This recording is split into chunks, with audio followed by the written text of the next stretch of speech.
Hey everybody, my name is Tanner Knight, and today we have this drum set to take apart. So welcome to Tanner's Favorite Things. If you haven't caught the last episode where I introduced you to this Sonor S-Class in the Azure color drum set, then go ahead and check that. That'll be linked below so you can get acquainted with this drum set kind of the way I did. But I've been playing it about a couple weeks now, and it's sounding really good. But I do think I want to swap out these old Remo heads for some fresher Remo heads. And I also want to do a pretty thorough teardown and cleanup of this drum set, including the hardware, the hoops, the shells, and of course the mounting hardware as well. The one problem that makes this so unappealing is that we do have these slotted screws here for the tension screws, and that's the case for most of the hardware on the drum set. So I've got my trusty flathead screwdriver. Let's get to it. This drum set here is a 1997 Sonor S-Class drum set, and it is made from maple and birch. 6 layers of maple, 3 layers of birch, arranged in a very specific order apparently. And it is standard rock drum sizes. We have a 22 by 16 inch kick. We have a 12 by 10 inch rack tom, as well as a 13 by 11 inch rack tom.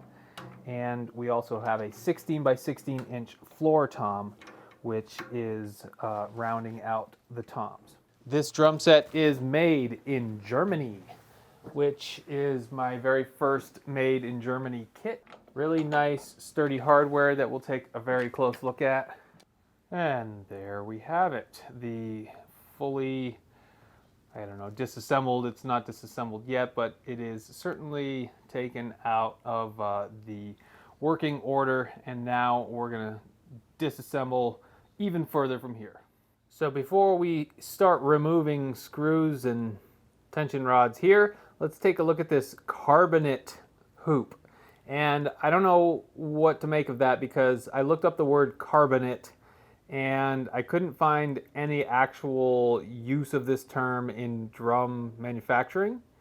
So I think it's some sort of plastic molded material, but maybe like a high pressure, high tension plastic molded material, because it's very rough and doesn't feel like it's too brittle, but it's very plasticky feeling nonetheless. So that's what we've got here. All right, let's take this thing apart and see what it looks like. That feels like these tension rods need to be wound out kind of simultaneously without doing one all the way. Kind of relieve tension on them one at a time and then back them out from there. I don't know, it just feels like there's a lot of tension on this rod, and I think it's because of a couple things which we'll investigate here shortly. I think there's a lot more threads on these tension rods than most tension rods, or the standard. So we'll take a look at that. And the fact that these lugs only have one bolt, one screw, and holding them on, I think that also means that these are kind of higher tension. Okay, they're all winding pretty dang good. They are tight enough or toleranced closely enough to where you can't just wind them out with your fingers, at least yet. And I don't know if they will be that way the whole throw of the threads, but that appears to be the case here. Well, I'm giving up pretty early. Went for the old screw gun. Let's see if this makes this job a little easier. I'm going to start it on the 1 setting. Oh, this is a little dangerous, I gotta say. But that seems to have worked. Okay, I really don't recommend using a screw gun for this purpose in any way. I know that a lot of people have been known to even put the square end regular old drum key in the chucks of their screw gun and call it good, but it's just too risky, folks. I did it in this one because it's flathead and that's just a huge pain in the ass. But yeah, this is a plastic molded hoop, and maybe it's reinforced with something, maybe some carbon layers, but it just feels like a really sturdy molded plastic hoop, and it's got a bunch of garbage on there, obviously from kicks and stuff, but these bolts stay right in there, and I think that's because they're kind of gasketed, or there's gaskets built into the top portion of the where the screw goes through. So a really nice hoop design, probably strong as maybe steel, but maybe not die-cast steel.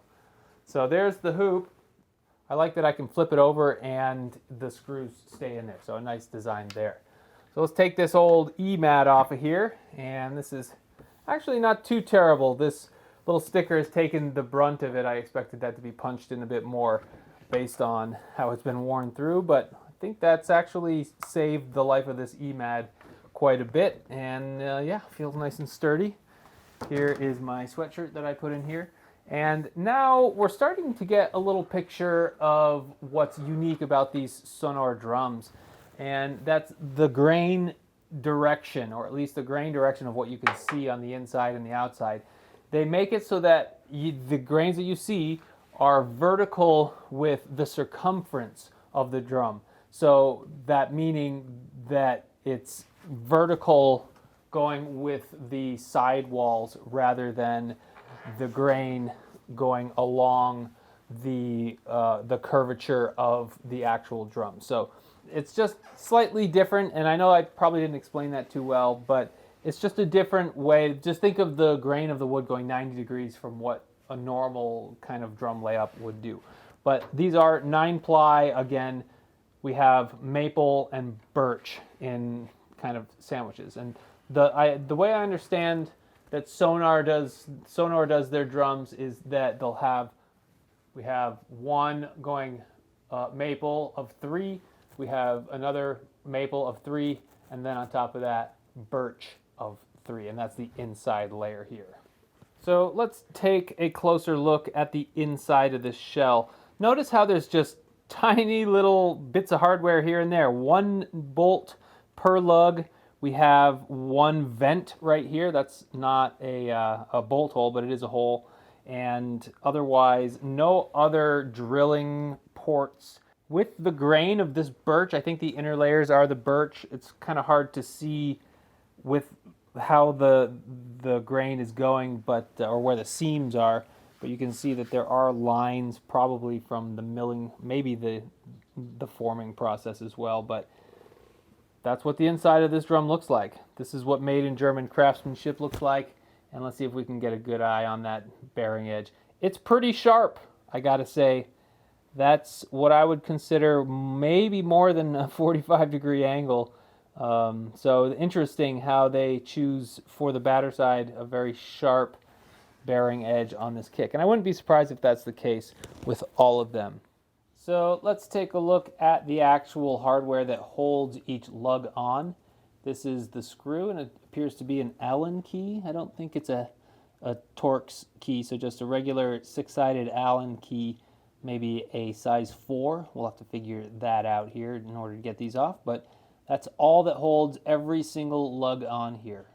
And the final thing that I'll say about the interior of the bass kick, at least, we'll get to the other ones here shortly, is that it does have some sort of finish inside, but it's not what I'd call finished. It seems like they put some sort of grain fill or something on here and kind of left it a little bit rough.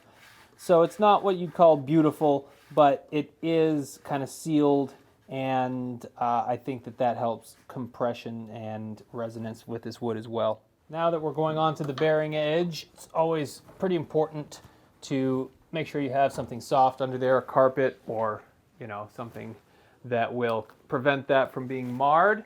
Now we're going to do the same process over here and remove our resonant head. Okay, that comes off of there just the same way. I assume this is probably the original Rezo head that came with this set, just because it does have the Sonor branding on there, and it was made in Germany, which, again, that coincides with everything else that we know about this kit. It was also made in Germany. So there you go. This is the other bearing edge. I don't feel as though I need to get too, well, yeah, let's get a little closer on this one. I think it's a little duller than the batter side. I don't know, what do you think? Does it look about the same? It feels a little bit duller. Or maybe there's just a bit more relief on this side than on the batter, but it's just a little bit less sharp on the resonant head. Otherwise, both of these bearing edges are pristine, not a mark on them. So they were either lovingly cared for or someone just had them out of the way enough where they weren't nicked and banged and dinged and just messed up. So we have really nice bearing edges on this kick. Let's take all this hardware off now. Well, I guess that shows how good my eyes actually are. It is a Torx bit. I couldn't see with just my bare naked eyes, but it appears to be a T20 that actually affixes this. So let's get all these out now that I have the right bit. The lug feels pretty sturdy, like it is one solitary piece. Nothing's going to fall out of there, so I'm just going to put them all in there. Okay, wow, that actually is pretty light for a 22 by 16 inch kick drum. Let's get our tape measure on the kit now. 16 by 22, maybe a little tiny undersized, maybe similar to like a Premier drum set diameter, but slightly under 22. And now let's get all these metal bits out of here and take a look at the shell with everything stripped off of it. So this is great. This hasn't been cleaned in a long time. You can see the actual original color. Looks like it was maybe in the sun, and the original color was a lot more green. This is Azure, remember, and I would say that it has turned into closer to something that I would call Azure, and it looked a little greener based on all the parts that have not seen sun. But a very beautiful wood grain. Again, I think it's the maple grain on the outside, but it could be the birch. I'm no expert here, just taking apart this drum set for the very first time. Here's our badge. We didn't get to take a look at this in the previous video because as you can see, that triangle that is being outlined in dust, that there is the mount, and it mounts into this vent hole as part of this triangle here. So the actual badge gets covered, but this is what it looks like. S-Class, made in Germany. So today I'm using the One polish, which works just fine for guitars, drums, basses, most instruments. But I'm just gonna apply a bit of this on the surface of this lacquered drum and see if we can make it a little more beautiful. Wow, already it looks much, much nicer. So this is a really good example of the vertical wood grain that you don't usually see in drum sets. It usually goes this way around the shell, but with the Sonor manufacturing techniques, that's kind of one of their special secret sauce elements that contributes to their sound, opposed to Tama or Yamaha or Pearl or even, I don't know, Trixen. I think they're another German drum manufacturer from back in the day, but I could be wrong there. What other German drum brands are there? Does anyone know if there's another one that is worth mentioning, kind of in the pantheon of Sonor versus other European drum brands? I don't know. So hopefully, if you do know, let me know in the comments and we can talk about it. There's probably a good sheen of, I don't know, dust or something on the outside of this that is really coming off nicely and revealing a beautiful wood grain that, you know, I could tell that it was there when I picked this set up, but I didn't think it would shine up this nicely. This is going to be one stellar looking kit when we're done. Some people might ask, why do you spend any amount of time really wiping down a drum set? It might just end up getting dirty again. That's probably what some people might say. But I've always been of the belief that a clean blank, whatever it is, a tool, a clean bicycle, a clean drum set, a clean guitar, always either, whether it's psychological or actual real world better playability, I feel as though it contributes to a better feel on whatever it is. Like I said, whether it's a clean bike versus a dirty bike, or a clean drum set versus a dirty drum set, clean guitar, clean tool, you name it. So by going through this process, it beautifies the drum set and makes it more appealing to play, number one. And number two, it just reveals the true beauty that is inherent in this set. And that's the case, hopefully, for, most drum sets. This is the worst part right here, this little bit of rash, probably from the 13-inch tom at one point. That's the worst little bit on this entire set from what I can tell so far. So if that's the worst rash, we got a good one. So I think that's looking good. So I think you can tell immediately that that looks so much better with a good wipe down. And our differential between the green and blue colors really pop here, but again, those will be hidden by hardware once again very soon. So we took a pretty close look at this hardware before when it was mounted, but let's take a closer look now that it's all off here. I'm going to go ahead and clean this first, so let's do that.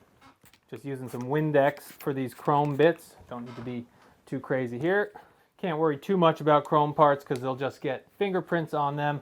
But this is the leg for the tom, and there's three of these, which let's start at the feet, which is pretty ingenious. We do have a point in here where if you turn it, then we do get a little bit of the point. So I'm actually going to utilize this point because I do have a rug here. So you just relieve this little set screw here and back it off to where you want it, and then you can tighten them up like so. So now we have a point in the end of that. But it's a round, isolated foot. That's by design. You can see these ridges here are all to dissipate vibration and isolate sound from the drum and the floor. Otherwise, looks like it's riveted on here, so that's not replaceable. If that does break, you're going to have to replace the whole thing, but it's very, very sturdy. The lug is actually still on here because it does affix through here, so I'm going to tighten that up before we put this back together, and maybe after actually, just so that it doesn't have any wiggle. But it does release this lever right here, and it slides up and down and sandwiches into itself. So that's how it's folded up against itself, and it's well out of the way, really nice design. And when you want to implement it, you just snap that lever into place and it's rock solid and it's not going anywhere, and no extra drilling on the actual drum. There, nice and sexy chrome. There's just a little tiny bit of pitting on both of these. It's not what I would call corrosion just yet, but it's not the most perfect mirror finish on all of the chrome. Most of it's really, really good, but just worth mentioning. And let's also back this one out here. There, now we have the spike on both of those. So this lug, I believe, gets used on a few different kits, including the Delight. Correct me if I'm wrong, but that's their higher tier set of the era.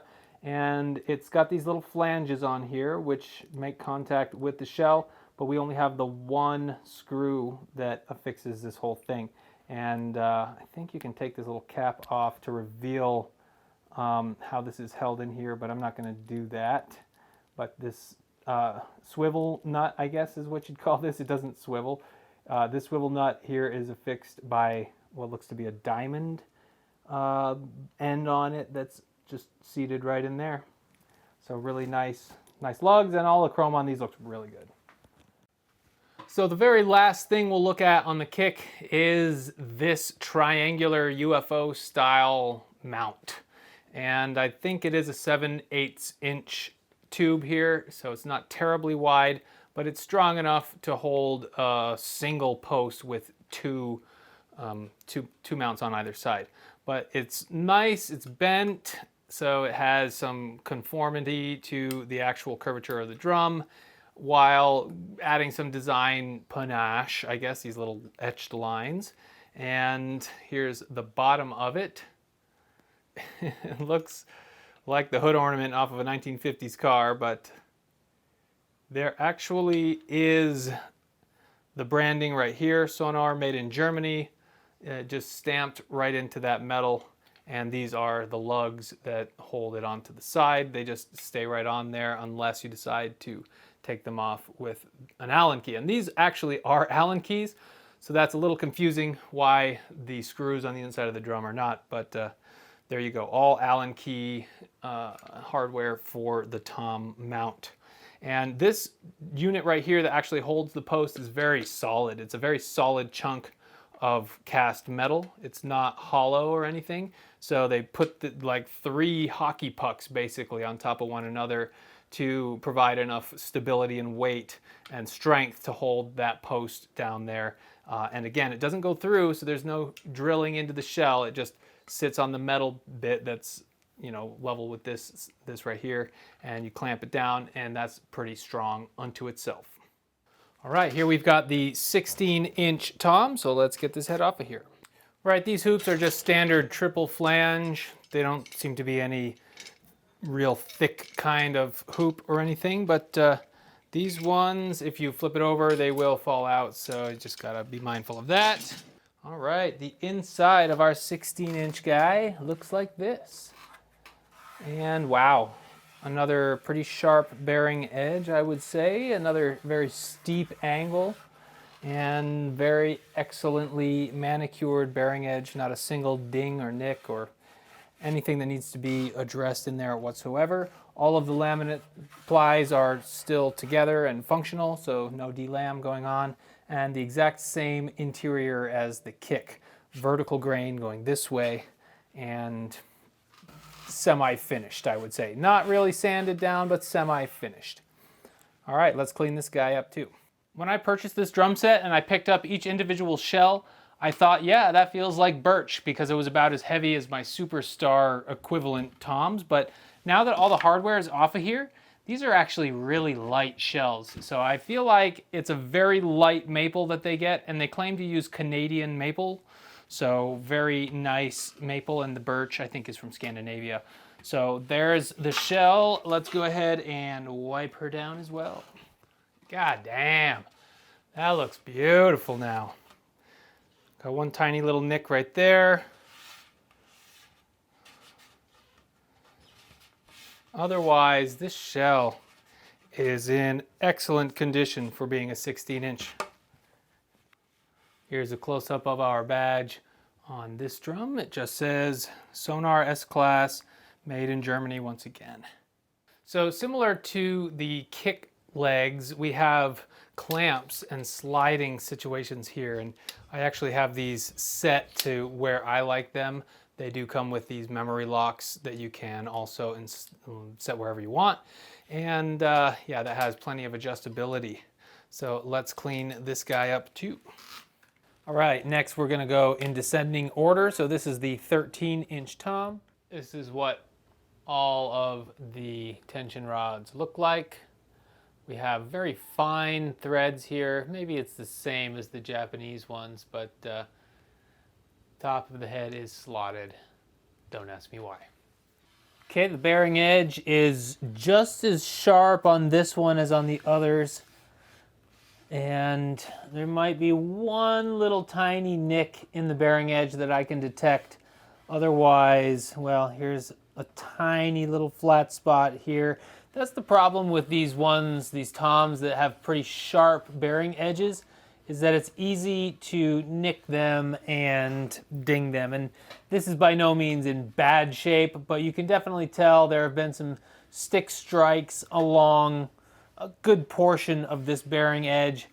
The good news is that maple is the hardest wood, well, besides all of the real fancy ones, but the hardest kind of basic wood that these drums will be made out of is just really, really hard, and it can take a beating, and these little divots, they don't affect the sound, at least not to my ears.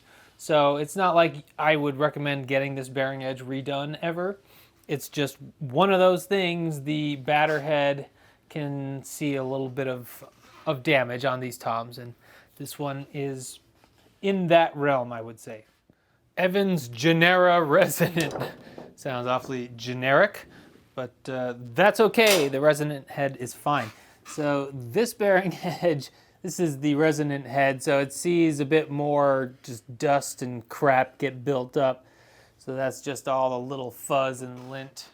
Yeah, there's quite a bit of buildup on this side of the drum, but the bearing edge is definitely in untouched, pristine shape.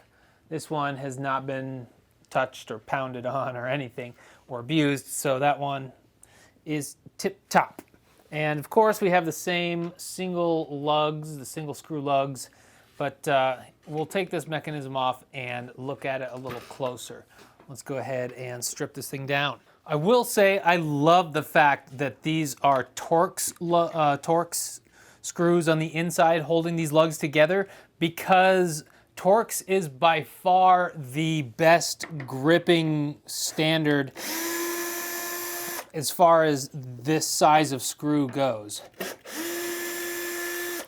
Most of them will be Phillips head, which is okay, but sometimes you'll get flat head if they're older, and if they're Torx, that means that they're probably German.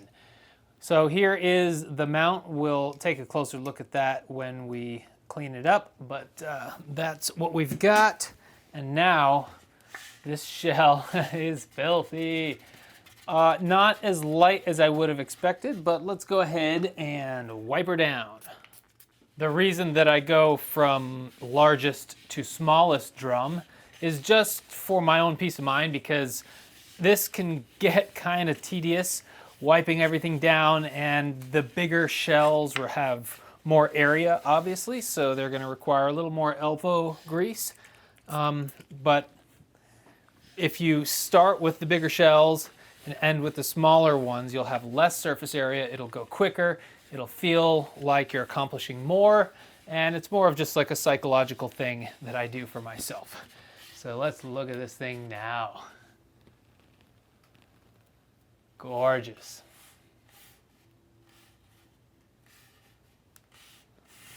So there are 2 badges on here and 2 vents. So that's something that is always nice to see when there's 2 badges. And in most cases, what I've seen is that it'll just be a flat badge without the grommet. But in this case, they actually put another air vent to accommodate that second badge. So a nice little touch. I don't know if it makes it sound any better or worse, but I think we are looking good on this shell.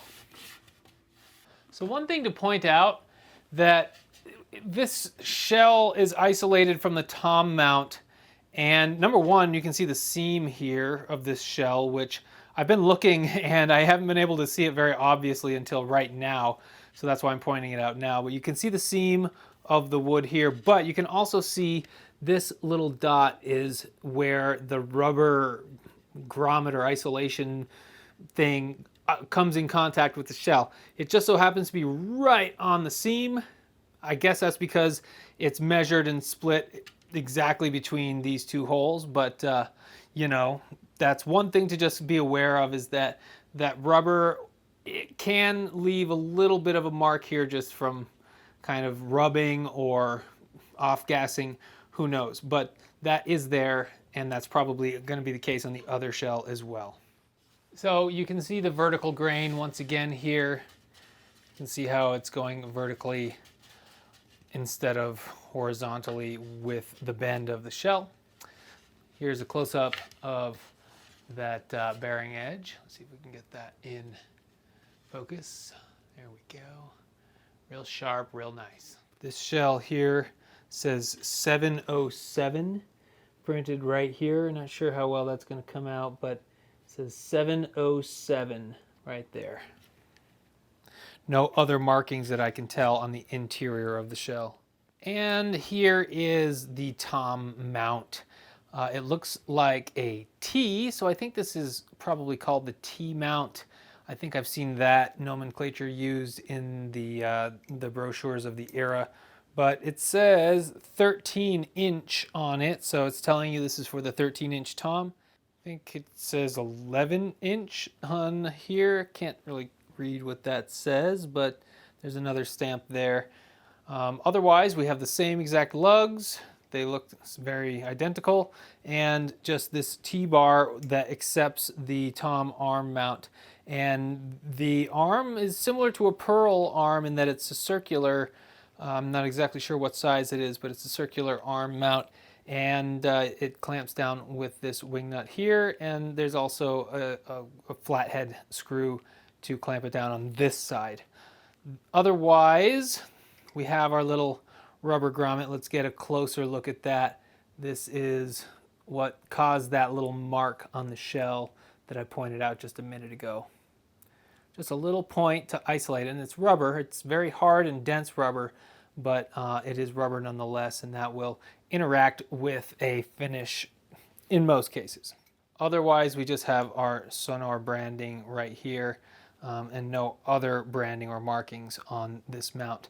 In the future, they make them a little wider and cut holes in them to, I assume, save weight and make it look cooler, but this is kind of the first generation of one of these isolation tom mount guys, and it was the Sonor guys who kind of put this in motion, and the Japanese companies and American companies jumped on it in the late 80s, early 90s, and kind of, there's a whole history there, but we're not here to talk about that. Let's go ahead and clean this up and get to the 12-inch. Really nice chromed parts on this drum set. And this is no different. This is a very solid, heavy metal ring that is that thickness of the internal diameter and the external diameter of this. So it's a very chunky tube, similar to the bass drum mount. And it looks like it's just bolted on there with a hex key, maybe a 6mm hex key right there. And of course the lugs right there. Really nice tom mount design and pretty influential in the future of these style tom mounts. And finally, let's take a look at this 12-inch tom. This is the last one that we have to do here, so let's get into it. I would say this bearing edge is in similar shape to the 13-inch tom, maybe a little better. It seems to be isolated to right here where this mount is, surprisingly. I guess that's where the most transitioning between the toms would happen, or something similar to that. But either way, it's still very sharp and very pronounced. Just a few little divots and evidence of not the most precise hitting maybe happening on this one as well. And I'll bet the bottom one is perfect. But we do have a vertical seam in here, and this is kind of the first time it's jumped out at me. This seam goes right down there. That's vertical. EC resonator on the 12-inch. And same deal, we have lint and crap, but the bearing edge is perfect all the way around. Just gorgeous. Man, these clean up nice. Again, I'd like to point out the one little hot spot here where that rubber grommet comes in contact with the shell. Slightly off-centered from the seam this time. You can see the seam right here, and it's right there. There we go. The seam is right here. So just, that's there. Wanted to point that out. We've got little nicks and dings into the finish on this one. Very minor damage, I would say. Wow, that's a really nice ring right there. Hopefully you can pick that up. But this is very well cared for stuff. High-end German-made maple and birch shells with a beautiful lacquer. So there you go. That's the whole cleanup. Let's put them back together and hear what they sound like all cleaned up. So what a cleaning will do to a drum set. I'm not going to say that it's going to make an appreciable difference in the sound, but there's just something about the feel of a clean drum set, one that has been polished to have all of the beautiful wood grain shine through. Fresher heads. These are not brand new Remo heads, but they are Emperor black suedes. I picked these up a little bit ago and have had them kicking around, and I kind of like them, so I've went with this set of heads for the toms and stuck with the Evans EMAD 2 for the batter head on the kick side, and of course the Rezo head is the same. One thing that I did do to change the ergonomics of this kit was I moved this mount all the way back. It was all the way forward, and I think that probably robbed the kit of some of its ergonomics. So I moved that mount as far back as it can go, and I feel like that's a little better setup. So let's go ahead and hear this thing. I have my Pearl Masters snare here, so that's the only non-Sonor shell here, but it's a Pearl Masters shell in the snare. And we have 5 microphones picking up the sound today. On the kick, I have a PV PVM 321, and that is a kick-specific mic from PV. And let's go large to small. We have a PV 328, a PVM 328 on the 16-inch tom, and we have 2 SM57s on the rack-mounted toms, as well as an SM58 on the snare and hi-hat. No overheads, just trying to get the shells here today. And yeah, it sounds like this.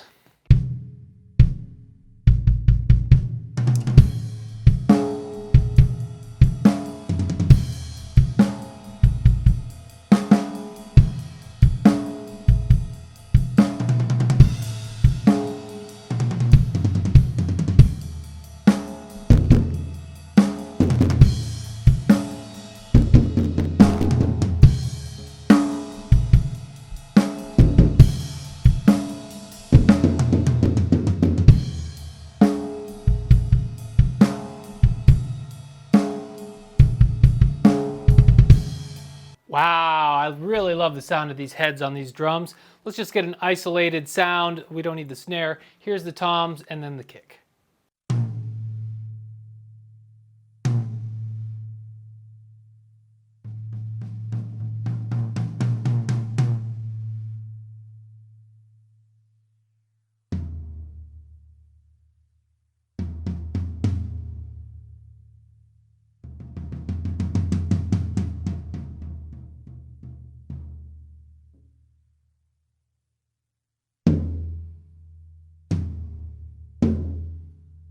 Those sound about the same. I might need to take a little tension out of the head of this one.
Well, I can definitely say that the toms sound better with the fresher heads. Of course, these old Remos weren't whipped, but they were just kind of stale heads.